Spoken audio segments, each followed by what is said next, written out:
Muito obrigada, Sra. Presidente. Cumprimento o Sr. Ministro, Srs. Secretários de Estado.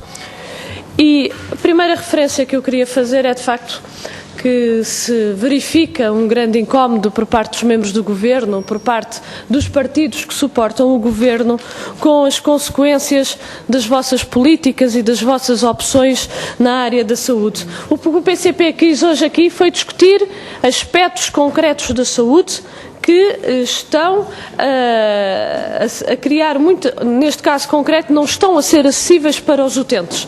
O PSD esteve mais preocupado com outras questões e não propriamente com a saúde das pessoas. Nós compreendemos porquê, porque de facto aquilo que tem sido as vossas opções tem sido muito prejudicial para a esmagadora maioria dos portugueses. A contestação tem sido grande, aumenta e de facto compreendemos que procurem não responder às questões concretas que nós temos colocado. Primeira questão, o Sr. Ministro falou que o Governo não tem nenhum problema com os privados. Nós percebemos perfeitamente, não tem nenhum problema, aliás, e pelo Governo, se as entidades privadas pudessem fazer mais na saúde, ainda melhor. Mas a verdade é que o Sr. Ministro procurou encontrar uma tese para justificar que tem investido no Serviço Nacional de Saúde e que o Serviço Nacional de Saúde tem cada vez mais capacidade. Mas a verdade não é essa, Sr. Ministro. Os dados do INEC, alguns que o Sr. Ministro não quis comentar, mas, por exemplo, como é que integra nessa sua tese quando os dados do INEC demonstram que se fechou um conjunto de camas no Serviço Nacional de Saúde e que se abriu no privado?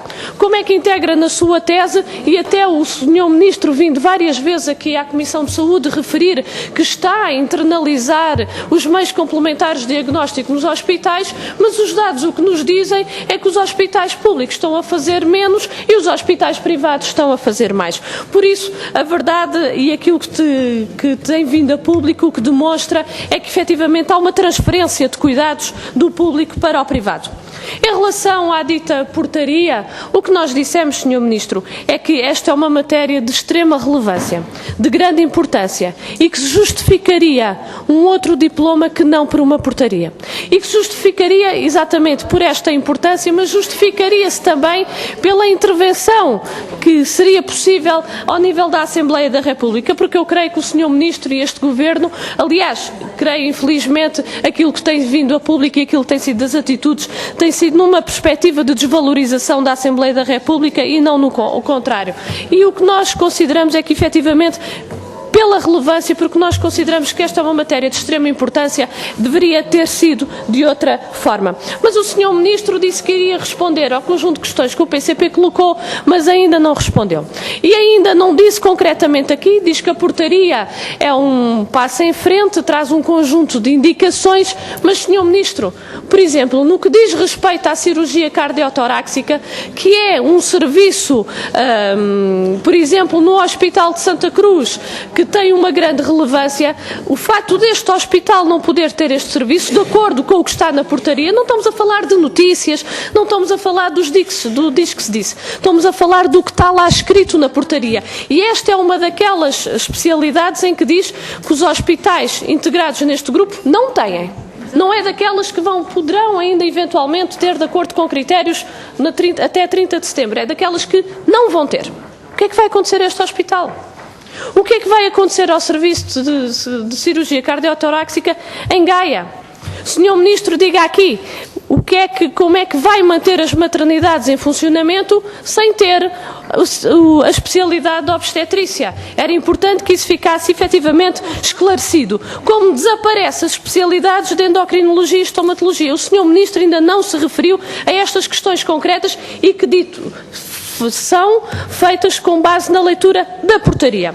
Em relação à emergência pré-hospitalar, Sr. Ministro, aquilo que foi o despacho não resolve cabalmente, o despacho que foi publicado não resolve cabalmente as questões centrais que estão no cerne da inoperacionalidade destes serviços. E para o PCP, uma das questões centrais é a questão dos recursos humanos. E, Sr. Ministro, nós conseguimos ter meios a funcionar operacionais quando há investimento, quando são garantidas as condições para para os profissionais de saúde, quando temos profissionais de saúde, os necessários para dar esta resposta, e a integração das equipas do INEM nos hospitais foi para suprir as respostas de necessidades permanentes dos hospitais e por isso levou efetivamente a que haja esta carência e nem se resolve com uma imposição ou uma obrigação. Por isso esperemos efetivamente que o Sr. Ministro tome as medidas necessárias. E a última questão que eu queria colocar, e pedindo já a tolerância da Sra. Presidente, é a seguinte.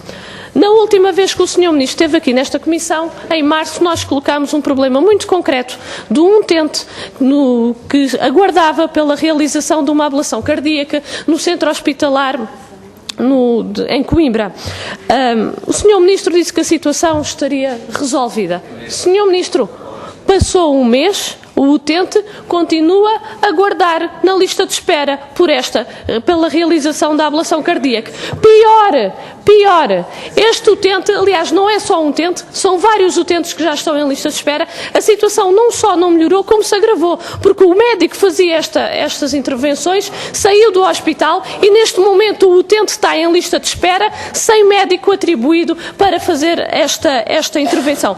Mas, Sr. Ministro, este utente, vou mesmo terminar, Sra. Presidente, para dizer o seguinte, este utente foi-lhe recomendado a realização desta intervenção no espaço de 5 meses. O período termina agora em abril, ou seja, exatamente hoje. Obrigada, Sra. Deputada. Acho que já pôs a questão, já ultrapassou e muito. Sra. Presidente, só para dizer o seguinte, e vou ser telegráfica. A conclusão que nós podemos retirar desta situação é que o Sr. Ministro mentiu a esta Comissão e mentiu à Assembleia da República. E a verdade é que os exemplos concretos que nós trazemos aqui, o que demonstram é que as políticas deste Governo estão a levar à morte antecipada dos cidadãos.